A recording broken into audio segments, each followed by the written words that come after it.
Assalamualaikum warahmatullahi wabarakatuh. Perkenalkan, nama saya Aryo Saputra dengan NIM 2251503071111012. Di sini saya akan menjelaskan tentang kasus BSI pada tahun 2023 tentang serangan ransomware dan dampaknya terhadap kepercayaan publik. Untuk tugas mata kuliah pengantar keamanan informasi. Yang pertama, saya akan menjelaskan apa itu ransomware dan bagaimana cara kerjanya. Ransomware itu adalah jenis malware yang dirancang untuk mengunci atau mengenskripsi data di komputer atau jaringan sehingga pengguna tidak dapat mengaksesnya.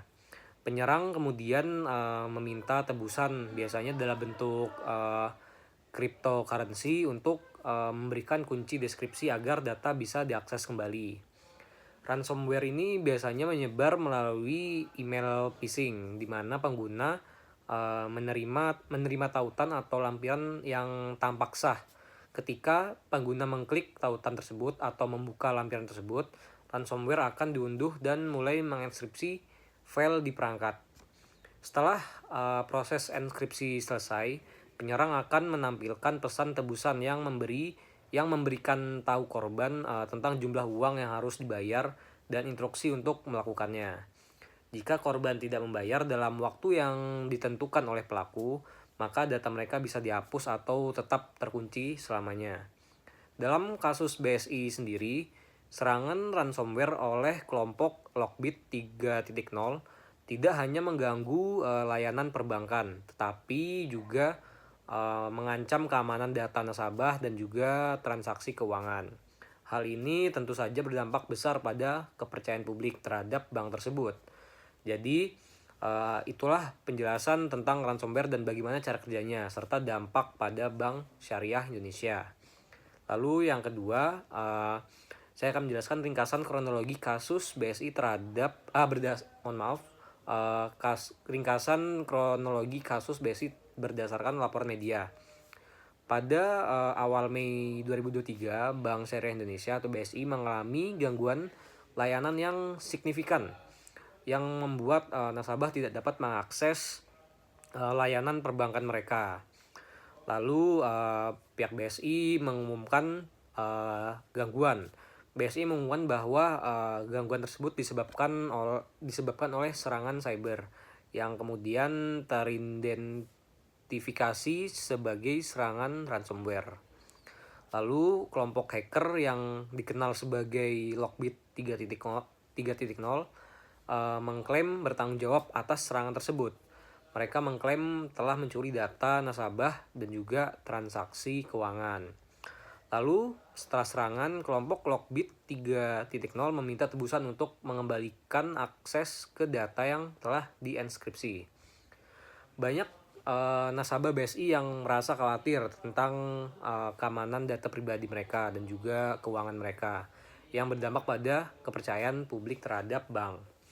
Lalu pihak BSI pun berupaya untuk memulihkan layanan dan memastikan bahwa keamanan data nasabah mereka juga bekerja. Lalu pihak BSI berupaya juga untuk memulihkan layanan dan memastikan keamanan data nasabah mereka. Lalu mereka juga bekerjasama dengan pihak berwenang untuk menyelidiki insiden tersebut.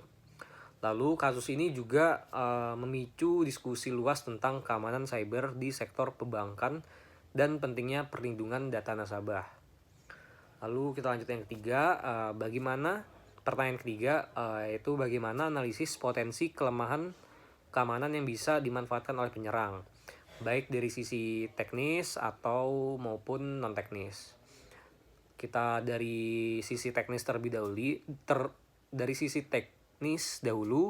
Yang pertama ada phishing dan social engineering, di mana penyerang sering menggunakan teknik phishing untuk mendapatkan akses ke sistem. Jika karyawan tidak terlatih untuk mengenali email atau tautan mencurigakan, mereka bisa menjadi target yang mudah. Lalu yang kedua ada kerentanan perangkat lunak. Jika BSI menggunakan perangkat lunak yang tidak diperbarui dan memiliki kerentanan yang diketahui, penyerang dapat mengeksploitasi celah tersebut untuk menyusup ke sistem.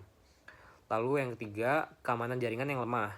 Jaringan yang tidak dilindungi dengan baik seperti tidak adanya firewall yang kuat atau sistem deteksi intrusi dapat memberikan akses mudah bagi penyerang. Lalu yang terakhir atau yang keempat itu ada kurangnya enkripsi data. Jika data sensitif tidak dienkripsi, penyerang yang berhasil mendapatkan akses ke sistem dapat dengan mudah mencari informasi penting. Lalu dari sisi non teknisnya sendiri, kurangnya yang pertama itu adanya kurangnya kesadaran keamanan. Jika karyawan tidak memiliki pemahaman yang baik tentang praktik keamanan cyber, mereka mungkin tidak menyadari risiko yang ada dan dapat membuat kesalahan yang merugikan. Lalu yang kedua ada prosedur keamanan yang tidak memadai.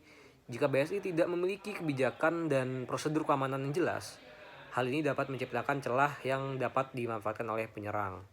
Lalu yang ketiga ada manajemen akses yang lemah.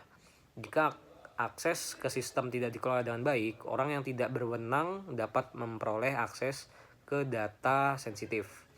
Yang terakhir ada budaya keamanan yang lemah. Jika perusahaan tidak menekankan pentingnya keamanan cyber dalam budaya kerja, karyawan mungkin tidak merasa bertanggung jawab untuk menjaga keamanan data. Oke, lanjut kita ke pertanyaan yang keempat, yaitu saya akan menjelaskan dampak jangka pendek dan jangka panjang terhadap kepercayaan publik dan kepatuhan regulasi perbankan dan UU PDP. Untuk jangka pendeknya sendiri, kita dari kepercayaan publik terlebih dahulu. Setelah serangan ransomware, banyak nasabah BSI yang mungkin merasa khawatir tentang keamanan data mereka, sehingga kepercayaan terhadap bank ini menurun. Reputasi BSI pun juga bisa tercoreng, terus juga membuat nasabah berpikir dua kali untuk menggunakan layanan mereka. Lalu dari sisi kepatuhan regulasi, otoritas mungkin akan lebih ketat mengawasi BSI untuk memastikan mereka mengikuti aturan keamanan. Jika BSI terbukti tidak melindungi data dengan baik, mereka bisa menghadapi denda atau sanksi. Lalu untuk dampak jangka panjangnya sendiri, yang pertama dari kepercayaan publik. Nah, untuk membangun kembali kepercayaan nasabah setelah insiden ini bisa sangat sulit dan memakan waktu. Nasabah mungkin menjadi lebih skeptis terhadap layanan digital dan lebih memilih untuk cara tradisional dalam bertransaksi. Lalu untuk kepatuhan regulasi, BSI mungkin perlu mengubah kebijakan dan prosedur mereka untuk memastikan kepatuhan yang lebih baik terhadap aturan. Mereka juga mungkin harus berinvestasi lebih banyak dalam teknologi keamanan dan juga pelatihan karyawan yang untuk mencegah serangan di masa depan. Lalu untuk pertanyaan yang kelima atau pertanyaan yang terakhir, saya akan memberikan dan juga menjelaskan 3 rekomendasi konkret untuk sektor perbankan agar meningkatkan ketahanan cyber. Yang pertama ada pelatihan keamanan cyber untuk karyawan. Sektor perbankan harus secara rutin memberikan pelatihan keamanan cyber kepada semua karyawan. Ini termasuk cara mengenali email phishing, praktik keamanan yang baik, dan prosedur tanggap darurat jika terjadi serangan. Dengan meningkatkan kesadaran karyawan, risiko serangan dapat diminimalkan. Lalu yang kedua, penerapan teknologi keamanan yang canggih. Bank harus berinvestasi dalam teknologi keamanan terbaru seperti sistem deteksi intrusi, firewall yang kuat, dan juga enkripsi data. Menggunakan solusi keamanan berbasis kecerdasan buasan atau AI juga dapat membantu mendeteksi dan merespon ancaman dengan lebih cepat. Lalu yang ketiga ada audit dan penelitian keamanan secara berkala. Melakukan audit keamanan secara rutin dan penilaian kerentanan dapat membantu bank mengidentifikasi dan memperbaiki celah keamanan sebelum penyerang dapat mengeksploitasinya. Ini juga termasuk memastikan bahwa semua perangkat lunak dan sistem diperbarui dengan patch keamanan terbaru. Dengan menerapkan rekomendasi ini, sektor perbankan dapat meningkatkan ketahanan cyber mereka dan melindungi data nasabah dengan baik.